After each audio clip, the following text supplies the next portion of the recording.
Okay, folks, we are live, and this is being recorded right now. It's a few minutes after 3 o'clock, so let's get started.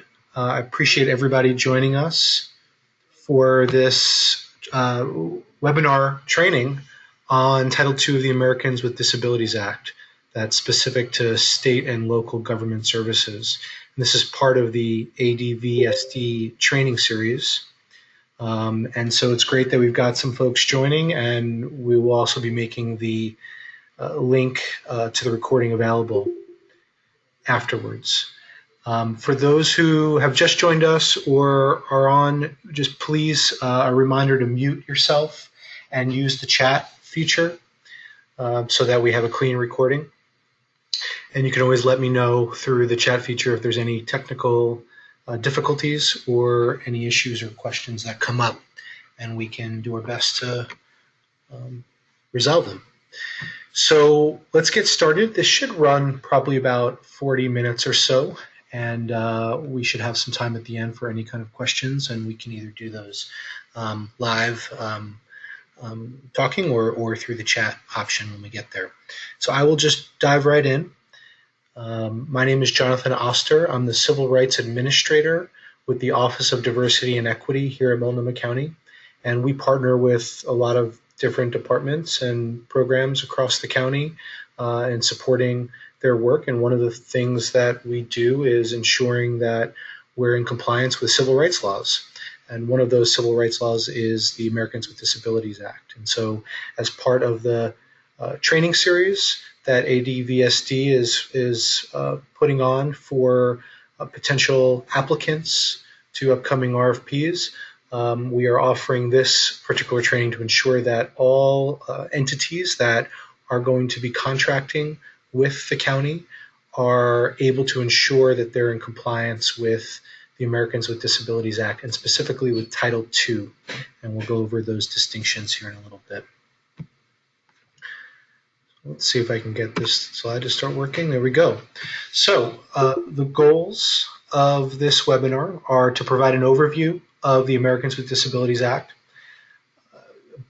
a brief general overview of some of the key definitions and concepts, to provide a little bit more specificity around Title II of the Americans with Disabilities Act that is specific to state and local government services, and then wrap up by talking about Multnomah County's policies and our expectations for contractors. This is a good time for me to also note that while I am a lawyer, I am not providing this training series in the capacity of representing the county, nor do I represent potential contractors. And so this is informative information only, and you should certainly follow up with any departmental contacts or independent legal assistance for compliance needs on your own end. But we certainly have resources here at the county, and we have an interest in ensuring that all our contractors are in compliance. In fact, we have an obligation to do so, and so we are available to talk you through any questions regarding your ability to comply with these ADA requirements. So just get that legal disclaimer out of the way, and then we can kind of move forward. So part one, we will talk about an overview of the ADA, and this is going to be very general by design. The purpose of the ADA, well, we have to start with the fact that the ADA is a civil rights law. It was passed in 1990. And the fact that it's a civil rights law actually means that it's focused on the rights and the needs of individuals. The goal here is equal treatment and equal access to programs, services, benefits, activities, etc. It's also important to note, though, that the ADA is very fact-specific. It is based on individualized cases. And so what that means is that there aren't necessarily these bright line rules that we can just apply uniformly without considering the specifics of individual cases. Just some examples of that, which you're going to see in more detail later on.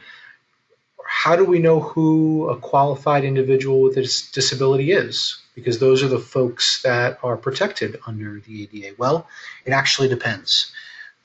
It also depends on whether or not a particular modification is deemed to be reasonable under the ADA and how something like effective communication is defined under the ADA. And so this is where I get to use my favorite lawyer joke, which is the answer to everything is it depends, because it is very much case by case, fact specific. So just keep that in mind as we go through this, that while you can understand principles and try to apply those principles consistently, the outcomes will very much be dependent upon the specific cases that you're presented with. So again, because the ADA is a civil rights law, we have some overarching civil rights principles that we want to keep in mind.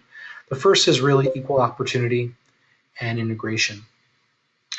Full participation in all programs, activities, benefits, and services.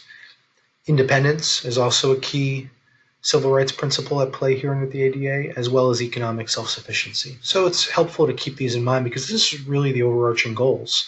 And we are trying to promote integration and inclusion rather than simply preventing discrimination or bad things from happening. It's a little bit of a paradigm shift. And in terms of government programs and services, the overarching obligation is that they are designed and offered, and they're being provided in the most integrated setting possible. So wherever possible, we are always striving to integrate our programs and services so that we don't have separate programs and separate services, one for able-bodied folks and other for folks with disabilities. That's what we are trying to avoid wherever possible. You will see that there are some situations where that becomes challenging. This is a little bit of a tongue-in-cheek question for folks, particularly those of you who have been exposed to some of this work, why we still need the ADA today. And it's true that there has been a lot of progress, certainly since the law was passed in 1990, but there's still a fairly high rate of discrimination against individuals with disabilities. It continues, it's ongoing. It's due to individuals with disabilities being isolated or segregated in terms of services, or just outright excluded and denied from participation or benefits. So the need for ADA enforcement and compliance is just as strong today as it has been over the last 20 plus years. And just as a shorthand, you'll note that I often will use IWD as a acronym for individuals with disabilities. So just be able to track that as you see that. People with disabilities, they experience significant disparities. We see lower levels of educational attainment. We see lower levels of employment, lower rates of home ownership, lower rates of internet access, of voting. I am just going to mute somebody. If you're just joining us late, please put yourself on mute. And we did have a request for having this PDF sent out, and I'll certainly be able to do that as soon as this is over. Okay, great. So we see the disparate impacts across many different indicators and criteria, and it's something that we need to keep in mind as we work towards more effective compliance. There are 5 parts to the ADA. Title I on employment, Title II for state and local government, Title III for public accommodations, Title IV for telecommunications, and Title V, which has a bunch of miscellaneous provisions, including transportation requirements. We are only going to focus on Title II, state and local government today. I will note that as private entities, presumably folks participating in this work for social service providers or nonprofit agencies that hope to be contracting or are currently contracting with the county, you have your own obligations regarding Title I under employment, and you also have obligations under Title III public accommodations and potentially other obligations from other chapters as well. But because you'll be contracting with the county or aspire to be, it's Title II state and local government obligations that we're going to be focused on and that are actually transferred to you as a contractor of the county. So keep in mind that do need to pay attention to some of these other provisions. It's certainly possible that the county can provide some resources in this regard if they're needed. But the focus of this webinar is going to be exclusively on Title II, state and local government activities and programs. So you won't hear anything about employment as it relates to people with disabilities. And that's the reason why. And as I just said, who is subject to Title II of the ADA? All state and local government activities are covered, even if those activities are being contracted out. And so the county actually has an obligation to ensure that all contractors that are running our services are in compliance with the ADA. And so we will come back to that towards the end of the training. But before we get too deep into contractual expectations and your obligations in that regard, let's just keep it at a high level and talk about some of the key definitions and concepts that are associated with understanding the basic principles and practices of the ADA. So we have to really start with what the definition of a disability is. And I'll note first what's explicated at the bottom of this slide, which is that the disability definition under the ADA actually is different from other laws, such as workers' compensation or VA regulations or other provisions or regs. Disability under the ADA has a very specific definition. And to be considered a person with a disability, as covered under the ADA, the individual must have a physical or mental impairment that substantially limits a major life activity. I'm going to repeat that one more time. The individual must have a physical or mental impairment that substantially limits a major life activity. Now we're going to break down those three components of that definition in greater detail. I will also note, and we'll circle back to this, that there are two other ways in which a person can be covered under the ADA. One is if they have a medical history or record of such an impairment, and the other is if they are being perceived as having an impairment, whether or not they do, and they are being discriminated against as a result of that perception. We'll circle back to those and touch on those very briefly, but the one we want to focus on primarily is this first definition, which is an individual who has a physical or mental impairment that substantially limits a major life activity. And frustratingly, perhaps, there isn't a comprehensive list of impairments. So what do we mean by impairments? Well, there are physical impairments and there are mental impairments, and they're fairly self-explanatory in terms of the way those are defined. Physical impairment is a physiological condition or disorder that affects a body system, whereas a mental impairment is a psychological disorder or a mental disorder, such as an intellectual, emotional, or learning disability.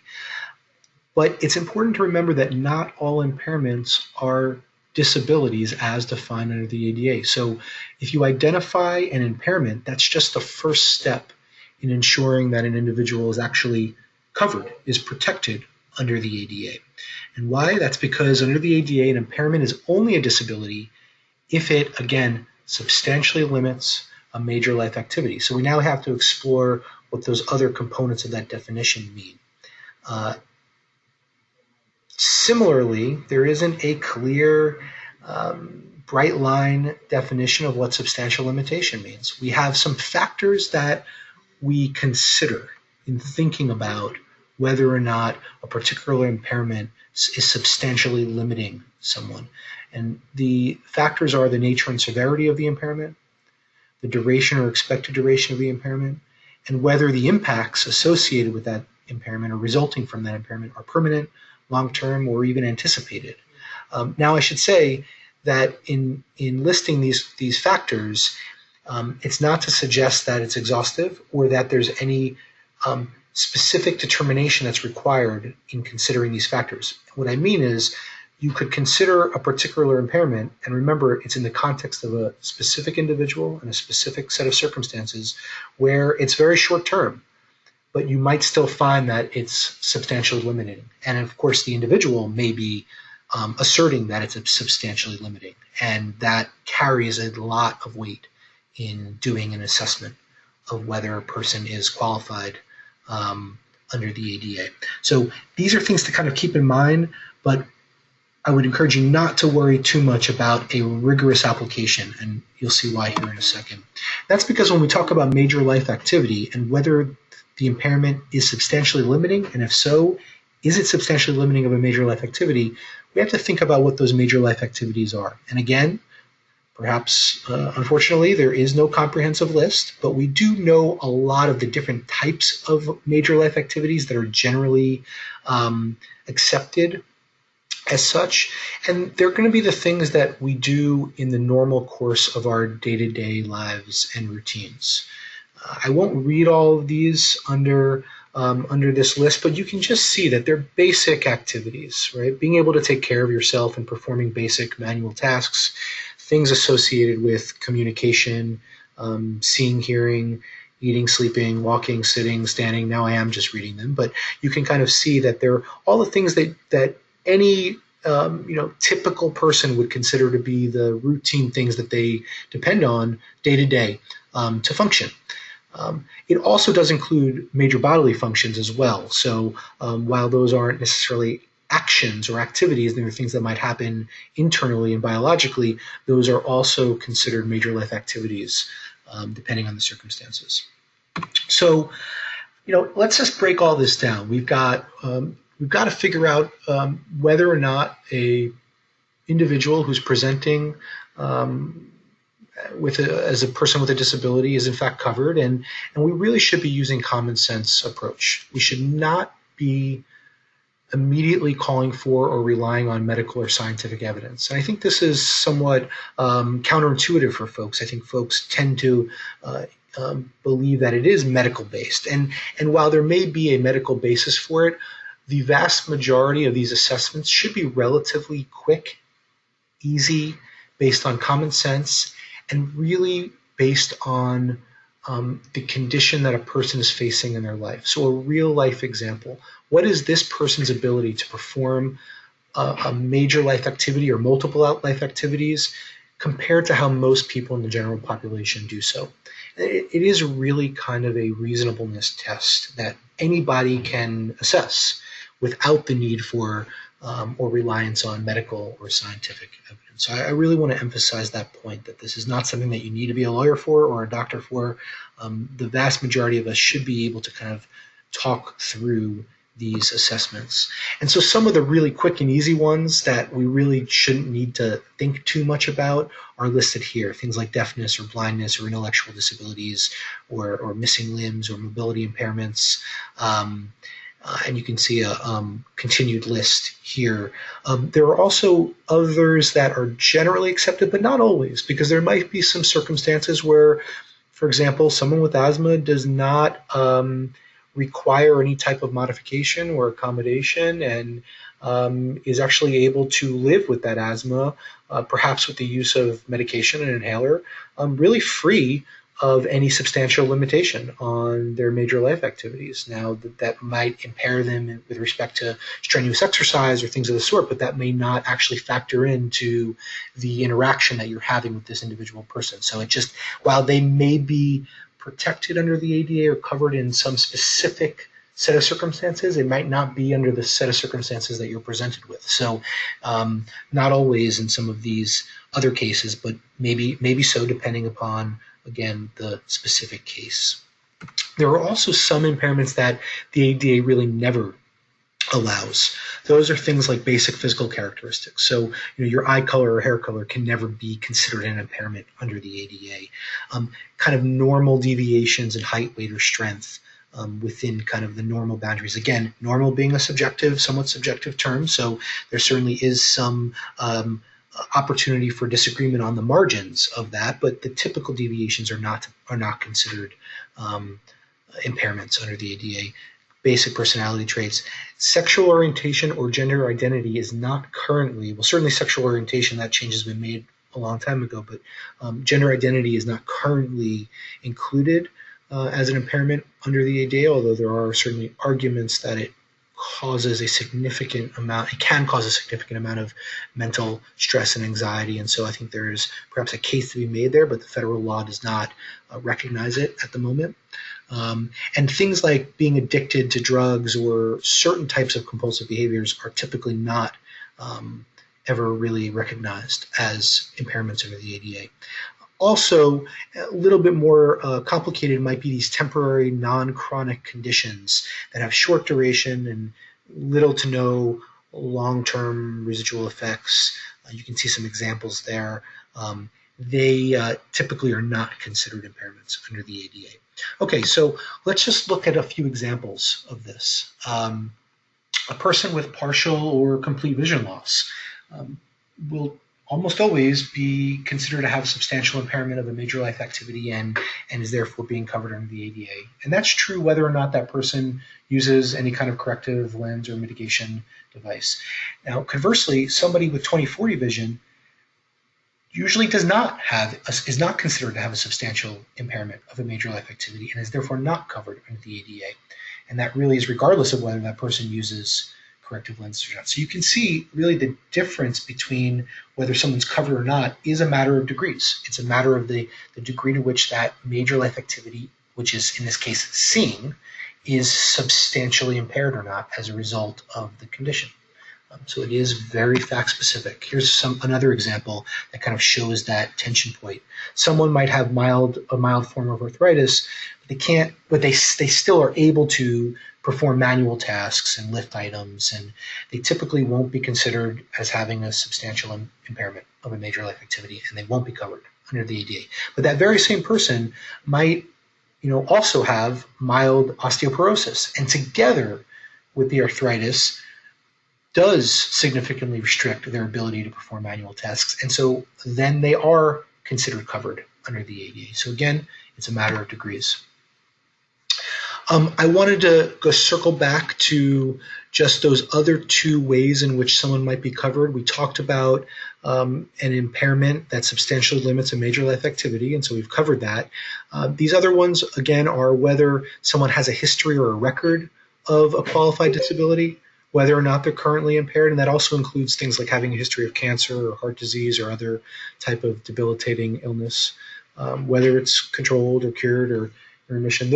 An individual who has that history is covered under the ADA, and somebody who's classified with a mental illness or intellectual learning disability, whether or not that diagnosis or classification is erroneous, typically is covered, and that's generally because there's a negative perception associated with an individual who has that classification or diagnosis, again, whether or not it's accurate. So I just wanted to mention those two things, but the vast majority of situations that you may find yourself dealing with are going to come under that first definition of whether the impairment, there is an impairment, and if so, whether it substantially limits a major life activity.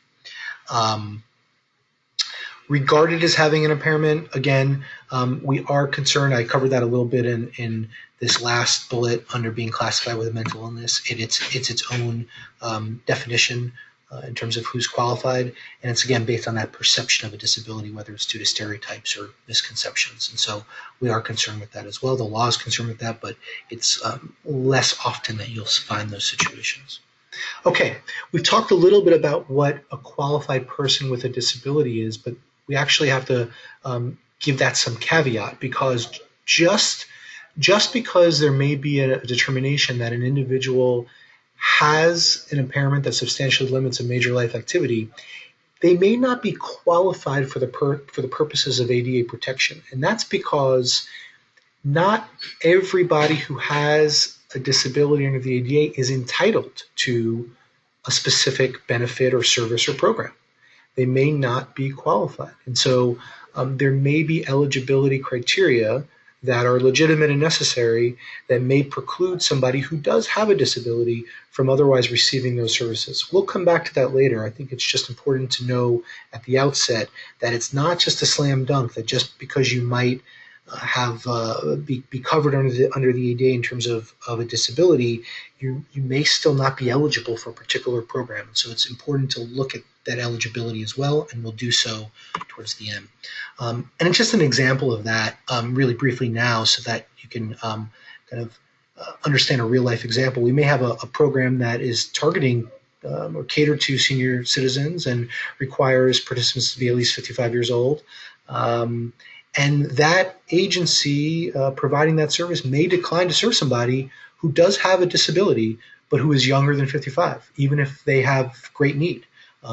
They would probably, of course, have the discretion to serve them, but they also have the discretion not to based upon eligibility. Now, contrast that with a program for senior citizens requiring participants to be at least 55, and you have somebody who is older than 55, that they have to be accepted, even in spite of the fact that they might have a disability as covered under the ADA. And that's as long as there are no safety issues. And so there are a few exceptions where exclusion is allowed, but they're very few. And we'll cover those briefly towards the end. But generally speaking, remember the overarching goal here is about integration and equal opportunity to participate. Okay, so we'll take a little bit of a pause there and recognize that what we just covered is really both a very broad overview of the ADA and also what some of the specific key definitions and concepts are. And so you know just enough to kind of be dangerous with respect to the ADA here. And we're going to try to take that information and just apply it in the context of what the state and local government obligations are. And that's Title II of the ADA, which become transferred to contractors in the course of contracting for service provision. And we want to focus on what the non-discrimination requirements are associated with Title II of the ADA. So first and foremost, what does Title II of the ADA require? Well, it says that no qualified individual, again, there's that language, qualified individual with a disability shall be excluded from participation in or denied access to state and local government programs, activities, benefits, or services. And again, who is a qualified individual with a disability? Someone who meets the essential eligibility requirements with or without any kind of aid, service, modification, etc. So again, focusing on that eligibility piece, as well as the definition of disability under the ADA. So that's just a broad reminder. Now, getting into some of the non-discrimination requirements, we're not going to spend a lot of time on the first four. We'll spend a little bit more time on the fifth one here, and you'll see why. But these are the 5 non-discrimination requirements that come out of Title II of the ADA that we as a county are obligated to comply with, and then you as contractors are obligated to comply with as well. Integration and equal opportunity, we'll talk about that. Again, we'll focus on some specifics regarding eligibility and the obligation to provide reasonable modifications upon request. And then we'll spend a little bit more time talking about effective communication obligations, because I think that's where you're going to see a lot of potential issues show up. At least that's what we do here at the county as well. So looking at those first two, integration and equal opportunity, again, just as a reminder, integration is really the paramount objective of the ADA. Individuals with disabilities must be integrated to the maximum extent appropriate, and entities can't exclude people with disabilities from regular programs. The only exception is if there are legitimate threats or concerns about the nature of the program being fundamentally altered as a result. We'll talk about that a little bit, but for the most part, those are very narrow exceptions. There are circumstances where an entity is permitted to provide separate programs to ensure equal opportunity. Something like special access hours for individuals with disabilities who might require more support or resources.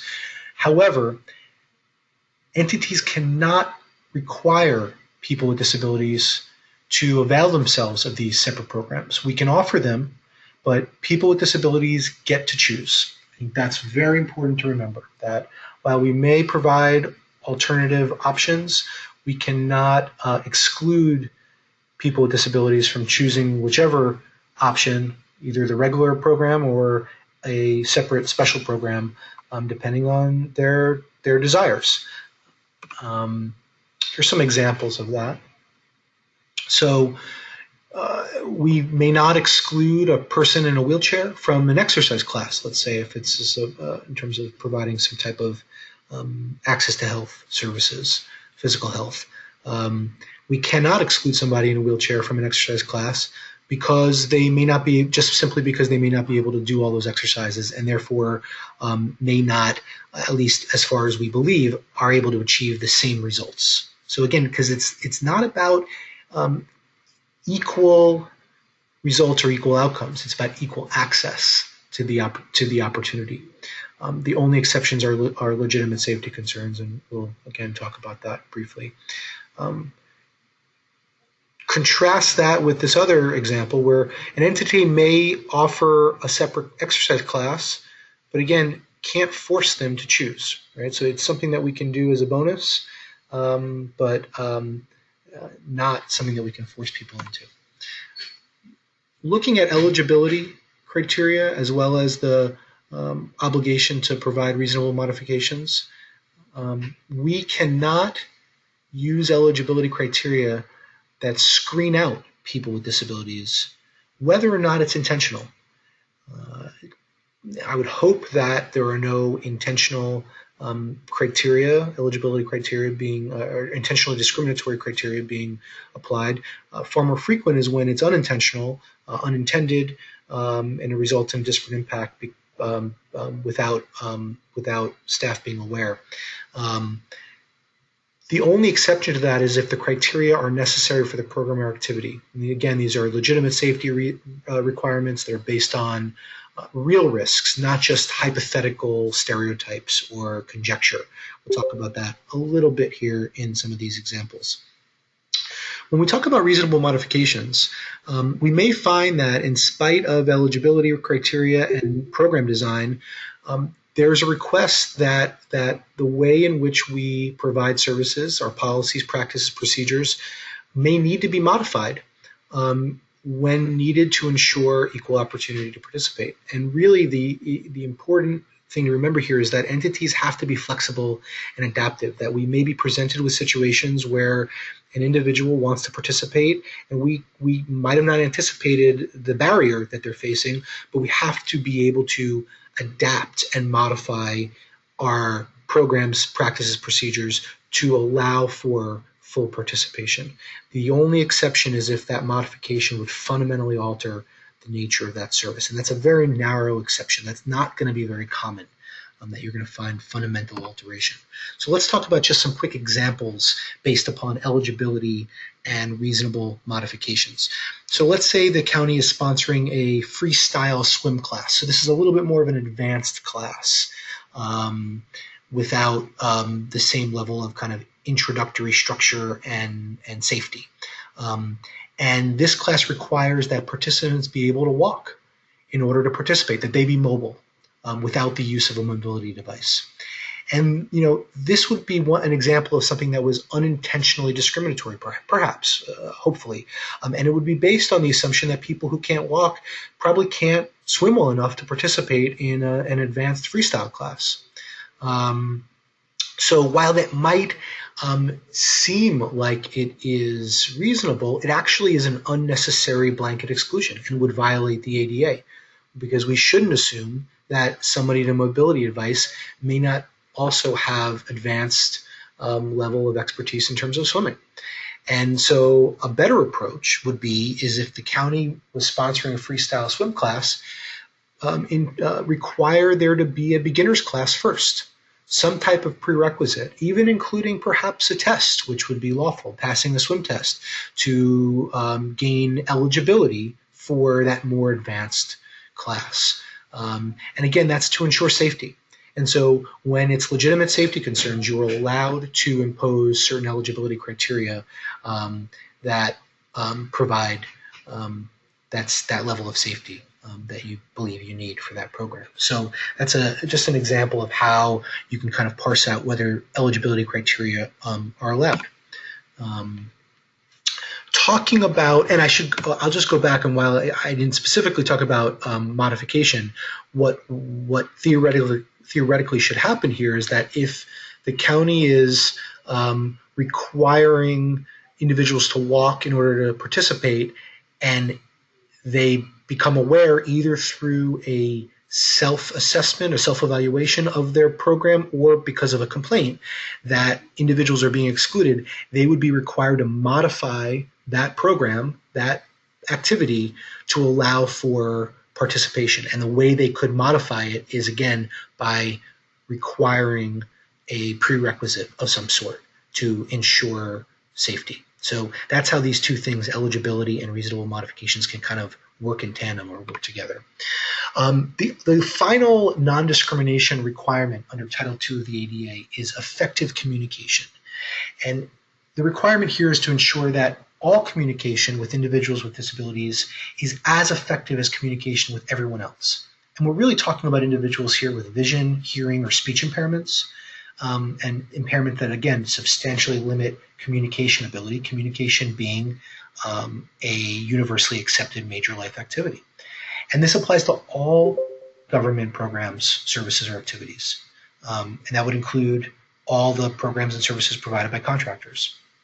It also applies to all forms of communication, sound, print, graphics, voice, including websites and web-based content. And, just so you can understand that compliance in this regard is a long process. We at the county, we're kind of just really getting into compliance around all of our web content and websites now. So it's not something that you're expected to have done yesterday.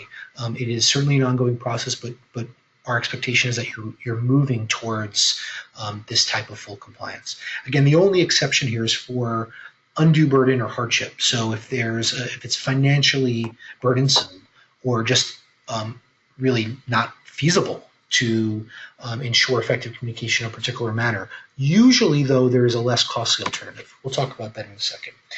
Typically what happens here is that an individual requests some type of auxiliary aid or service. And what we're talking about is usually things like sign language interpreters, video remote interpretation, or large print material. Sometimes it might be Braille, things like screen readers or magnification software, TTYs, things of that sort. There's a whole range of different auxiliary aids and services that are available, and usually an individual requests one in order to ensure that they can effectively communicate and access all of the benefits and provisions of a particular program. And it's our obligation to provide that auxiliary aid or service. Now, here are a few best practices, and this is really meant to kind of simplify. I will tell you that this is a fairly comprehensive area of the ADA, and there are a lot of technical considerations here, but to really make this simple, we may not require an individual to provide their own interpreter or device or require them to pay for the cost of doing so. Right? So that is an absolute rule. There are some very limited circumstances where you as an entity can require a surcharge, essentially like a security deposit for expensive technology if you are lending it out. But those are typically narrow circumstances, and unless you're kind of a very well-resourced agency and you have extensive technology on hand, that probably won't come up, but it might. The other best practice here is that entities should always try to provide the specific auxiliary aid that's requested. So, going back to this list, you may have somebody who comes in and say, that they say, I have some vision impairment and I need some alternative form. And you might provide them with Braille, but they actually don't read Braille, right? So it's of no use to them. They're requesting large print materials. Well, maybe you don't have them on hand. You probably have an obligation to produce them quickly and provide them, or some other alternative other than Braille. You can't simply say, well, we provide Braille, and so if you can't read Braille, too bad for you. Right? You have to be able to work with the individual. That said, you don't have an obligation to provide the specific type of aid or service that they request, but the best practice is to try, if feasible, to do so. The other best practice, and this can get a little difficult, particularly when you have somebody who is requesting that one of their children or family members or friends provide the sign language interpretation, it's still not a best practice. And that's because there are so many conflict of interest or confidentiality or privacy concerns that can come up when certainly a minor child is doing sign language interpretation, but even family or even close friends. And so we strongly encourage you our departments as well as you as contractual service providers to have policies and training for your staff that encourage, to the best of your ability, individuals who need language assistance to use an outside, independent, third-party qualified interpreter. And that means you have to have a system and the resources in place to request those in a timely fashion and access that service when it's requested. For a lot of reasons, it is absolutely a best practice not to rely on a minor child or a close, friend or family member to do that interpretation. Now, a client might insist, and often the service provider will give in to the client's wishes, and there's, I think, a strong rationale for doing so. It does potentially lead to more risk when you do so. So that's just a consideration that you have to weigh.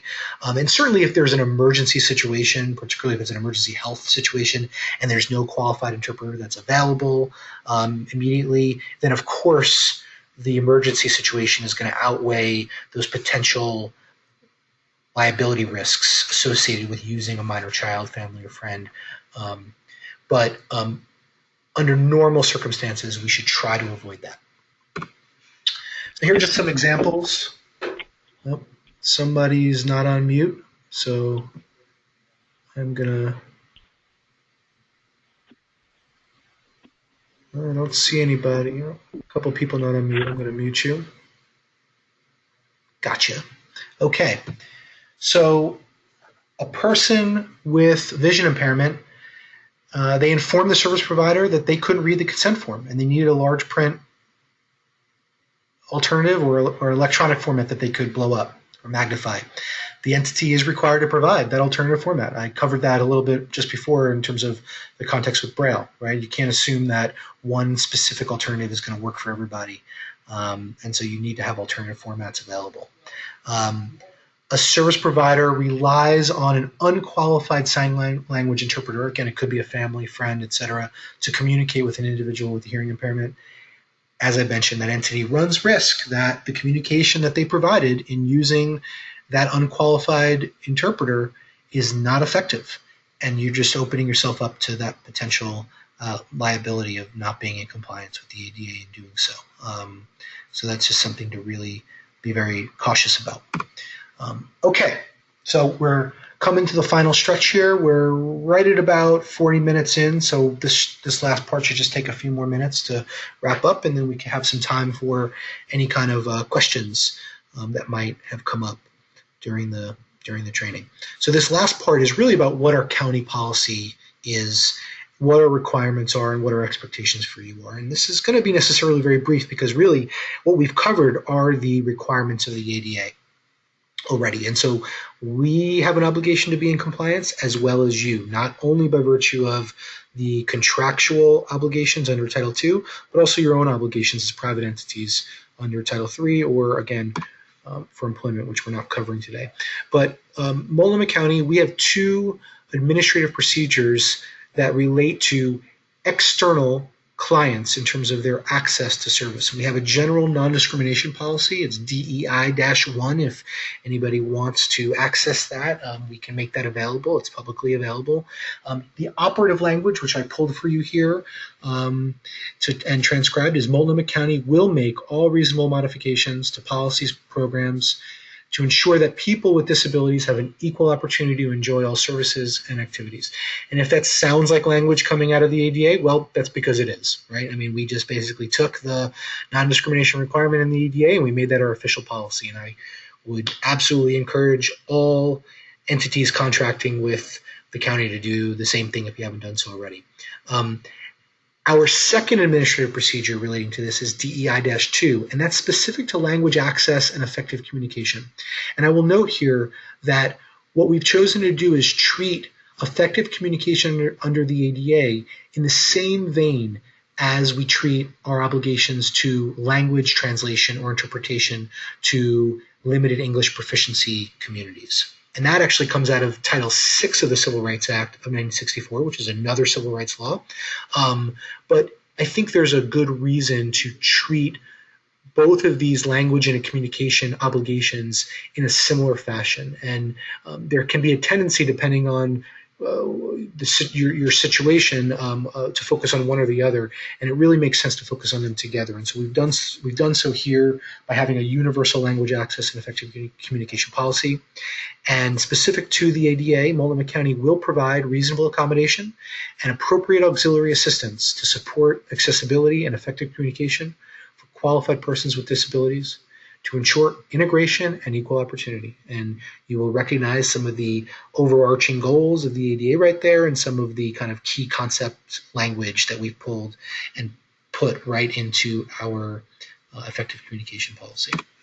So this is just a reiteration, but I'm just going to hammer home the point that the county has an obligation to ensure that all entities we contract with who are operating county services are also complying with Title II of the ADA.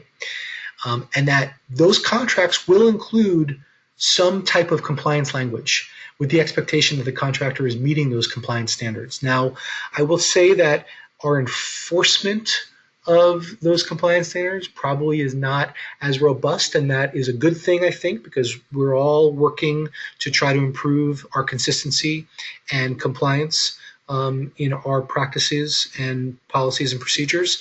And our goal here is not to really be too heavy-handed, and to know that as contractors and potentially even less resource, smaller nonprofits and service providers, you're working towards compliance. So we prefer it to be collaborative, but know that it is a requirement and an obligation of your contract, and theoretically could be grounds for terminating the contract if in fact you are not complying with the ADA as required by Title II.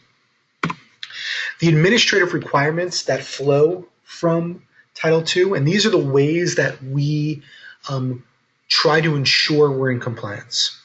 We have an identified ADA coordinator, someone who has responsibility for all our ADA-related compliance activities. Remember, this is all external related, so it's not necessarily internal personnel employment related, although it might make sense for that person to handle both. As the civil rights administrator for the county, I'm that person. We'll talk about how we meet these requirements here in a bit, but that's just a standard practice to have, and it could be someone on your staff that does HR or is an executive who is designated as that person. Another requirement is to provide public notice of how you as an entity are complying, and what what your client's rights and protections are under the ADA. You need to adopt a complaint resolution or a grievance procedure. And in that public notice, make sure you're giving information about how an individual can avail themselves of that complaint process. And really the meat of it, or the substantive part of it, is in the self-evaluation and transition planning. So, the idea under Title II of the ADA is that entities are going to conduct these comprehensive reviews of their policies and their programs and procedures so that we can proactively identify compliance concerns and then develop transition plans to implement changes. And those changes might be removing barriers or modifying programs to ensure equal opportunity to participate. Those are the basic requirements under Title II of the ADA, and that's a really good roadmap for how you as a contractor can ensure you're also in compliance with this chapter. And those requirements, again, just you should ensure that you have a person who is designated as an ADA coordinator, and you should have established a grievance procedure where somebody has some authority to resolve complaints that might come up. That you're providing some type of notice in an ongoing basis, and that could be through websites, but also through printed material, and in other means necessary to ensure effective communication to all clients, to all program participants regarding their rights and protections under Title II of the ADA. And that notice really must also include not just the non-discrimination statement, but also how an individual can file a complaint. And ideally, that would be with you as well as the information for the county to file a complaint as well. And of course, you could also opt to provide state and or federal information. So the more information you can provide in your notification, the better. But certainly at a minimum, you want to make sure that you're providing some local option, whether it's you or the county or both, ideally, to raise concerns or file complaints. And then the gold standard here is for you to be able to conduct a self-assessment and develop a transition plan. And I really want to emphasize the focus on a written effective communication plan. So an effective communication plan that is actually written down, that you have on file, that you can hold yourselves accountable to, and that we as the county can actually look to when we're attempting to assess whether you're in compliance or not. It is actually a way in which you can show that you're in compliance, is if you have a written effective communication plan. And it's a good guide by which you can abide by or adhere to. We haven't really talked about, assessments of facilities and things of the sort, but that I think should be certainly obvious that part of the assessment is looking at the accessibility of your facilities and making sure that you're up to code in terms of ADA accessibility. So just to give you a very brief overview of what our internal complaint process looks like here, the Office of Diversity and Equity, which is my office, we're authorized to coordinate, review, and address all ADA complaints. The Civil Rights Administrator, which is me, I'm also the designated ADA coordinator. And individuals who believe they were discriminated against are encouraged to file a complaint. Usually we want them to file as soon as possible, ideally within 180 days, but we tend not to turn anybody away for that, although at a state or federal level, there might be a bar based upon the timing of when that complaint is brought. We ensure that we provide auxiliary aids and accommodations in the filing and processing of the complaint themselves. So the complaint process itself is also a program or service that we're offering, and as such also has to comply with these effective communication obligations, and that we make it a point to make ourselves available to meet with individuals to discuss their concerns in person if they choose, so that it's not all just done by letter, email, phone, etc. We may conduct an investigation, we will respond in writing, and that an individual has a right to appeal. Now that's not required, but that's something that we offer because we're trying to provide the most access possible to an individual who believes that they've been aggrieved. So this is just a very basic, I think fairly typical and certainly progressive template for how you may choose to structure a internal complaint process. And that's really it, folks. So we're really at the end of the kind of 101 here, and we're a little bit before the hour. So I want to make sure that we have a little bit of time for any kind of questions. Ideally, they'll come up here under. I try to just unmute everybody. So if you do need to talk and raise a question, now's the time to do it. But ideally, you can do it through the chat, and I'll just maybe give it a minute here to see if anybody has any comments or any questions. And there are things that I can, you can raise, and I can throw them in the bike rack and circle back with you or provide more information down the road. So don't hesitate if it's a complicated issue. I'm gonna just give this maybe a 30-second or maybe 15-second window here.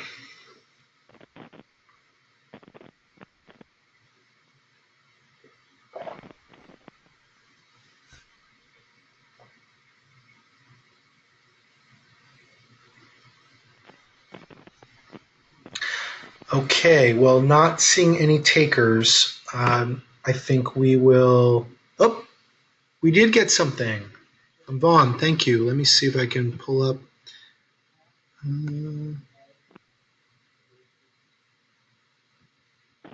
Where did it go?